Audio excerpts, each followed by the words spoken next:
کون سا ایسا بیان ہے, کون سی ایسی محفل ہے جس میں درود پاک کے فضائل بیان نہیں ہوتے؟ مگر اگر ہم دیکھیں تو یہاں بہت بڑی تعداد جو ہے پورا پورا دن گزر جاتا ہے, ایک بار بھی درود نہیں پڑھتے ہیں. حالانکہ یہ کثرت سے پڑھنے والا وظیفہ ہے. اگر میں یہاں سے پوچھنا شروع کروں تو سب کا کوئی نہ کوئی پرابلم ہوگا. کوئی بیمار بیٹھا ہوگا, کوئی قرضے میں ہوگا, کوئی کسی ڈیفیکلٹی, کوئی کس پرابلم. سچی بات بتاؤں, ہر درد کی دوا ہے صلی علی محمد. ہر درد کی دوا ہے صلی علی محمد. تعویذ ہر بلا ہے صلی علی محمد صلی اللہ علیہ وسلم. مگر پڑھتے نہیں, سوشل میڈیا پر گھنٹوں گزارتے ہیں. پلیز آپ کر کے دیکھیں ایک بار. آپ کسی بھی پرابلم میں نا ایک بار کر کے دیکھیں. آپ کثرت سے درود پاک پڑھنا شروع کر دیں, اپنی آنکھوں سے اپنی مصیبتیں حل ہوتے ہوئے دیکھیں گے. آپ کے شولڈر سے برڈن ریلیز ہوتے ہوئے آپ دیکھیں گے. آپ کے دماغ پر اگر کوئی ٹینشن ہے آپ اس پہ ریلیف ہوتا ہوا خود اپنی آنکھوں سے دیکھیں گے. آپ روزی میں برکت دیکھیں گے. یہ میں نہیں کہہ رہا, یہ نبی پاک کے فرمان ہیں, انہوں نے وعدے فرمائے ہیں, انہوں نے یہ حدیث ارشاد فرمائی ہیں.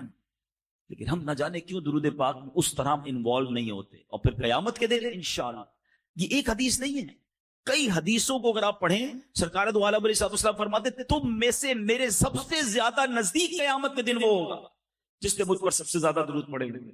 میرے حوضے کوثر میں کچھ لوگ آئیں گے, حدیثوں کو خلاصہ پیش کر رہا ہوں, جن کو میں کثرت درود کی وجہ سے پہچان لوں گا.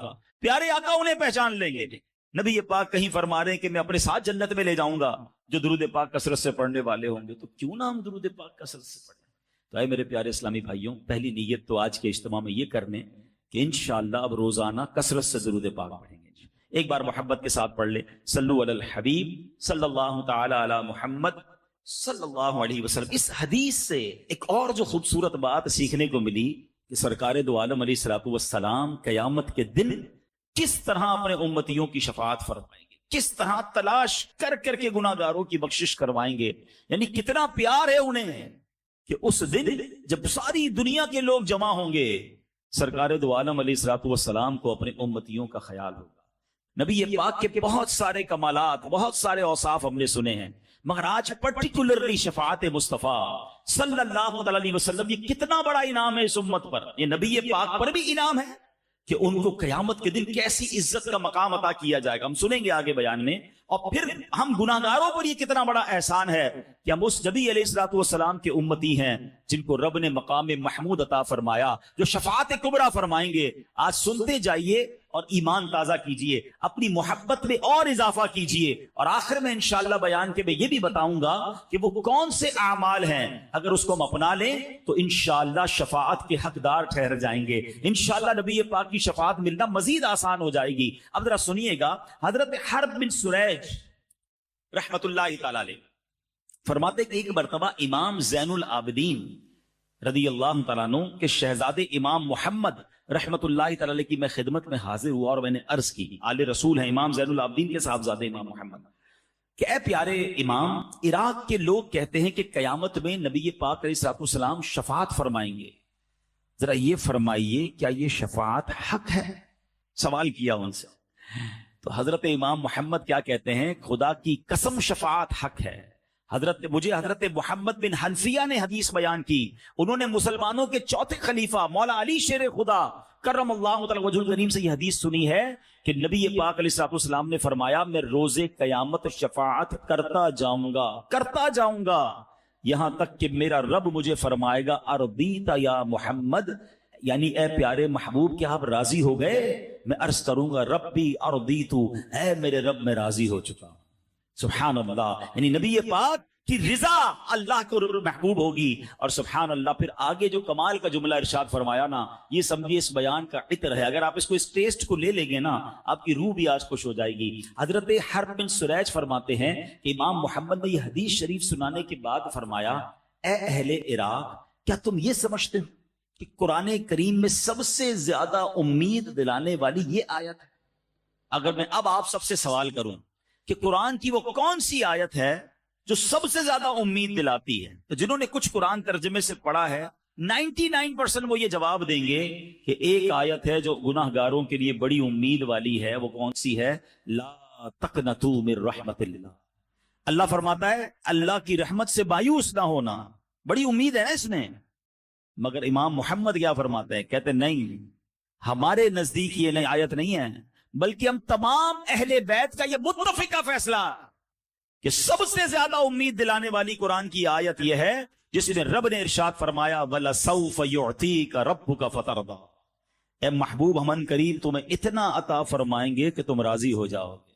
اچھا بڑی کمال کی بات ہے، اس میں تو سرکار دو عالم علیہ الصلوۃ والسلام کو عطا کیا جا رہا ہے نا، اس میں ہمیں کیوں خوش ہونا ہے؟ امت کے لیے کیا انعام ہے؟ اللہ اپنے حبیب سے فرما رہا ہے وَلَسَوْفَ يُعْتِيكَ رَبُّكَ فَتَرْضَىٰ، اے محبوب اب ان قریب تمہیں اتنا عطا فرمائیں گے کہ تم راضی ہو جاؤ گے۔ آپ کو پتہ ہے نبی پاک پر جب یہ آیت نازل ہوئی تو سرکار دو عالم علیہ الصلوۃ والسلام نے کیا فرمایا؟ آقا علیہ الصلوۃ والسلام نے اس وقت فرمایا جب تک میرا ایک بھی امتی جہنم میں ہوا میں راضی نہیں ہوں گا۔ کہتے ہیں یہ آیت سب سے زیادہ امید دلانے والی ہے کہ رب نے اپنے حبیب کو راضی کرنے کا وعدہ فرمایا، اور حبیب پاک نے اپنی امت سے کیا وعدہ کر لیا کہ میں راضی نہیں ہوں گا جب تک میرا ایک ایک امتی جہنم سے باہر نہ نکال لوں۔ اے میرے پیارے اسلامی بھائیوں، اب ذرا غور کیجئے، دنیا میں اگر ہمیں کسی کو بلینک چیک دے دیا جائے کہ مانگیے کیا مانگنا ہے، آفر کوئی کرے کہ بتاؤ کیا چاہیے، تو ہمیں تو شاید اپنے ہی لوگ یاد آئیں گے، اپنے گھر والے یاد آئیں گے، اپنے فیوچر پلانز یاد آئیں گے۔ اللہ نے گویا نبی پاک کو اس آیت میں بلینک چیک عطا فرمایا وَلَسَوْفَ يُعْتِيكَ رَبُّكَ فَتَرْضَىٰ، اے محبوب ان قریب تمہارا رب تمہیں اتنا دے گا کہ تم راضی ہو جاؤ گے۔ آقا اپنے لیے مانگتے، اپنی آل کے لیے، اپنی فیملی کے لیے۔ اے امتیوں ہم سے کتنا پیار ہے، جب تک ایک بھی امتی جہنم میں ہوگا میں رب سے راضی نہیں ہوں گا، یعنی میں اس کو جہنم سے نکال لوں گا۔ اے میرے پیارے اسلامی بھائیوں، شفاعت کے بارے میں عقیدہ کیا ہونا چاہیے یہ بڑا ضروری ہے، اپنا بلیف سمجھ لیں۔ ایز اے مسلم ہمارا شفاعت کے بارے میں ہمارا عقیدہ کیا ہونا چاہیے؟ یاد رکھیے کہ ہمارے پیارے آقا علیہ الصلوۃ والسلام قیامت کے دن شفاعت فرمائیں گے، آپ کی شفاعت قبول کی جائے گی، اس کا عقیدہ رکھنا یہ واجب ہے، ٹھیک ہے؟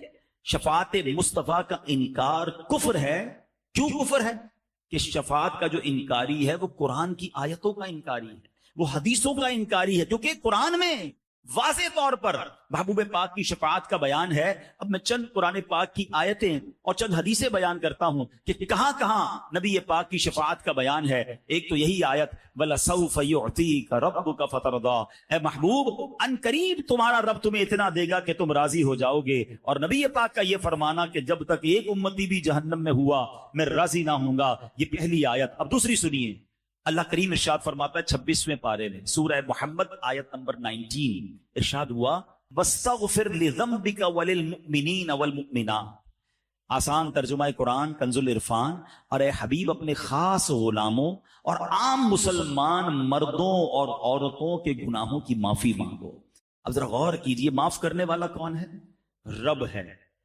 جس نے معاف کرنا ہے وہ خود ہی نبی پاک کو کیا فرما رہا ہے کہ اپنی امت کے لیے مجھ سے استغفار کر لو تاکہ میں ان سب کی بخشش فرما دوں۔ اب بتائیے کیا نبی پاک رب کا کوئی فرمان ٹال سکتے ہیں؟ اس کا مطلب یہ ہوا کہ رب ہی نے فرمایا ہے کہ اے محبوب اپنی امت کی مجھ سے سفارش کرو، ان کے لیے استغفار کرو۔ تو قرآن کی یہ آیت بھی بتا رہی ہے کہ نبی پاک کو شفاعت کا حق عطا فرمایا، شفاعت کا تحفہ عطا فرمایا گیا۔ اور سبحان اللہ، اب آئیے پارہ 15 سورہ بنی اسرائیل آیت نمبر 79 میں ارشاد ہوتا ہے عَسَىٰ أَن يَبْعَثَكَ رَبُّكَ مَقَامًا مَحْمُودًا۔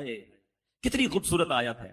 اللہ فرماتا ہے قریب ہے کہ آپ کا رب آپ کو ایسے مقام پر فائز فرمائے گا کہ جہاں سب تمہاری حمد کریں گے۔